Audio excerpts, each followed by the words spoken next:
ಅಭಿಮಾನಿಗಳನ್ನ ಗಳಿಸಿದಂತಹ ಮಾಜಿ ಸಿಎಂ. ಪರಿಷತ್ ಸಭಾಪತಿ ಆಯ್ಕೆ ವಿಚಾರವಾಗಿ ಬಿಜೆಪಿ ಗರಂ ಆಗಿದೆ. ಕೆಪಿಸಿಸಿ ಲೀಡರ್ ಹೆಡ್ನಲ್ಲಿ ಸ್ಪೀಕರ್ ಹೆಸರು ಯಾಕೆ ಬಂತು? ಪರಿಷತ್ ವಿಪಕ್ಷ ನಾಯಕ ಛಲವಾದಿ ನಾರಾಯಣ ಸ್ವಾಮಿ ಅವರು ಪ್ರಶ್ನೆ ಮಾಡ್ತಿದ್ದಾರೆ. ಸರ್ಕಾರ ನಮ್ಮ ಜೊತೆ ಚರ್ಚೆ ಮಾಡಿದ್ರೆ ಅಭ್ಯರ್ಥಿ ಹಾಕ್ತಾ ಇರಲಿಲ್ಲ. ಸಿಎಂ ಒತ್ತಡ ಹಾಕಿ ಹೊರಟ್ಟಿ ರಾಜೀನಾಮೆ ಪಡೆದಿದ್ರು. ಈಗ ಗರಂ ಆಗಿರುವಂತದ್ದು ಪರಿಷತ್ ಸಭಾಪತಿ ಆಯ್ಕೆ ವಿಚಾರವಾಗಿ ಬಿಜೆಪಿ ಗರಂ ಆಗಿದೆ. ಬಸವರಾಜ ಹೊರಟ್ಟಿ ಅವರು ರಾಜೀನಾಮೆ ನೀಡಿದಂತ ಸಂದರ್ಭದಲ್ಲೂ ಕೂಡ ಬಿಜೆಪಿ ಹೋರಾಟ ಮಾಡ್ತಾ ಇತ್ತು. ಇದು ಫೋರ್ಸ್ಫುಲ್ ಆಗಿ ನೀಡಿರುವಂತ ರಾಜೀನಾಮೆ.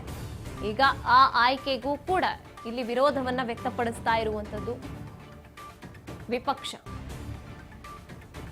ಆದ್ರೆ ಎಐಸಿಸಿ ಇಂದ ಬಂದ ಈ ವಿಚಾರ ಮಾನ್ಯ ಅಧ್ಯಕ್ಷರಾಗಿರ್ತಕ್ಕಂಥ ಕೆಪಿಸಿಸಿಯ ಅಧ್ಯಕ್ಷರಾಗೆ ಅಡ್ರೆಸ್ ಮಾಡಿದ್ರೆ ಇದನ್ನ ನಾವು ಪ್ರಸ್ತಾಪವೇ ಮಾಡ್ತಿರಲಿಲ್ಲ. ಯಾಕೆ ಅಂತಂದ್ರೆ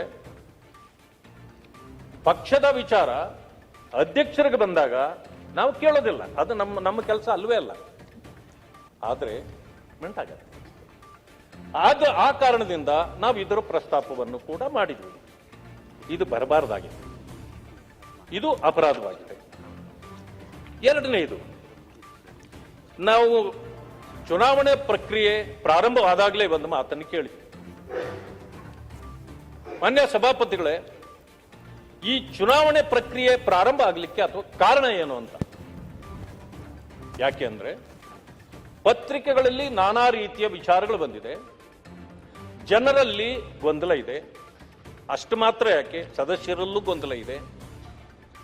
ಇದಕ್ಕೆ ತಾವು ಪೀಠದಿಂದ ಉತ್ತರ ಕೊಡಬೇಕು ಅಂತ ನಾನು ಕೇಳಿದೆ. ಚುನಾವಣೆ ಪ್ರಕ್ರಿಯೆ ಆದ್ರಿಂದ ಈಗ ಅದರ ಬಗ್ಗೆ ಪ್ರಸ್ತಾಪ ಇಲ್ಲ ಅಂತ ಆಯ್ತು, ಚಿಂತೆ ಇಲ್ಲ. ಆದರೂ ಕೂಡ ನಾನು ತಮ್ಮ ಪೀಠಕ್ಕೆ ಒಂದು ಪ್ರಶ್ನೆಯನ್ನು ಕೇಳಲೇಬೇಕು. ಯಾಕೆ ಅಂತಂದ್ರೆ ಮಾನ್ಯ ಹೊರಟ್ಟಿಯವರು ಸಭಾಪತಿಗಳಾಗಿ ಇದ್ದರು. 14ನೇ ತಾರೀಕು ಇವತ್ತು ನಾನು ಸದನಕ್ಕೆ ನನ್ನ ಕೃತಜ್ಞತೆಗಳನ್ನು ತಿಳಿಸಿ